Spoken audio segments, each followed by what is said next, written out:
Hi everyone, I'm Sarah and I'm a first year PhD student from Loughborough Uni.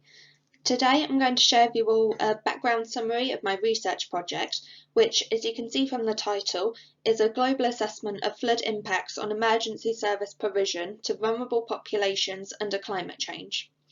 To do this, I'm going to break everything down into 5 sections, covering the motivation behind the project, the current gaps in knowledge, the goal of the project, the research design, and the importance of the research.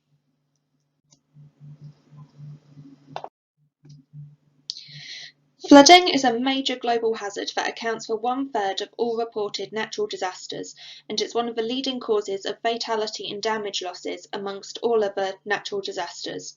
So it's caused over 500,000 deaths and over $1 trillion in damages since 1980. In association, it's been widely evidenced that vulnerable populations, such as the very young, elderly, and low-income individuals, are disproportionately affected by flooding and make up the majority of flood-associated injuries and fatalities. This is due to their weak self-reliance, their poor political voice, and subsequent poor representation into climate adaptation and emergency response plans.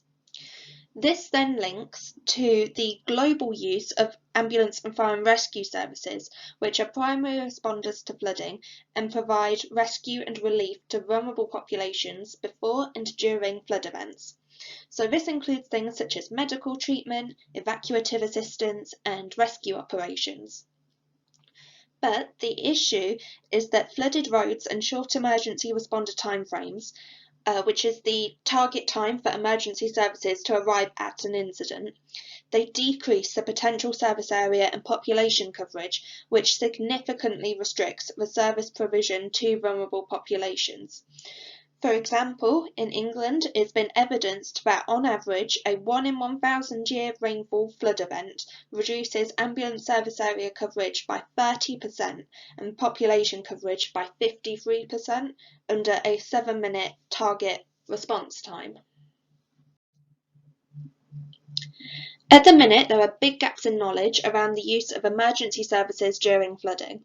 These are based on the global distribution of flood hazards and the associated vulnerability hotspots, the temporal influences of climate change, population projections, and inundation duration, the geographical perspective of emergency service accessibility and restrictions during floods, and also the extent of environmental injustice of different vulnerable populations with regards to emergency service provision and evacuation. So my PhD is attempting to address all of these knowledge gaps. The overall aim of this project is to identify vulnerability hotspots of global populations in terms of emergency service provision during times of flooding of various magnitude under climate change. And this will be done using a transferable analytical framework, which will involve firstly, investigating how the extent and distribution of vulnerable population hotspots varies geographically and temporally based on different flood hazards, such as river and coastal flooding at ranging magnitudes of hazard, and under present and future flood conditions, so for the present day in 2050, under business as usual and worst case climate scenarios. Next, the project will analyse the associated impact of that on ambulance and fire and rescue service accessibility to vulnerable populations based on restrictions of road network inundation, target response times, and traffic conditions. Then, finally, the project will contrast how vulnerability and emergency service accessibility compares demographically between vulnerable population groups based on different flood hazards, present and future flood conditions, and the various restrictions that I previously mentioned. So in terms of the project method, I'll be using numerical and GIS-based modelling techniques to analyse spatial variations between countries and regions, temporal differences between and throughout the present and future flood conditions, and demographic differences between vulnerable population groups. For the global scale analysis, the global flood hazard maps will be used to identify the number of vulnerable populations that are located within and beyond the inundation hotspots. Next, emergency service accessibility modelling based on inundated road barriers and target response times will be done to analyse the global disparities that are associated with emergency service accessibility and response time frameworks.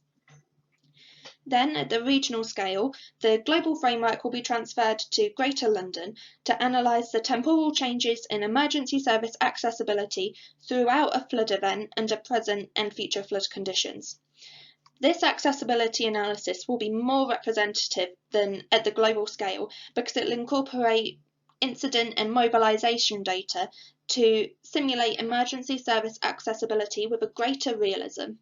And this validation is important because it will allow the evaluation of the global scale framework versatility, any caveats and recommendations for transposing the generalistic approach to other locations and sectors.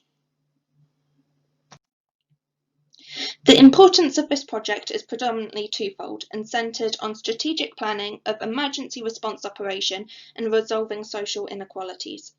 So, for example, the findings from this project may be able to assist in producing more detailed flood hazard and evacuation maps that highlight vulnerability hotspots of groups that are likely to require emergency service assistance during flooding.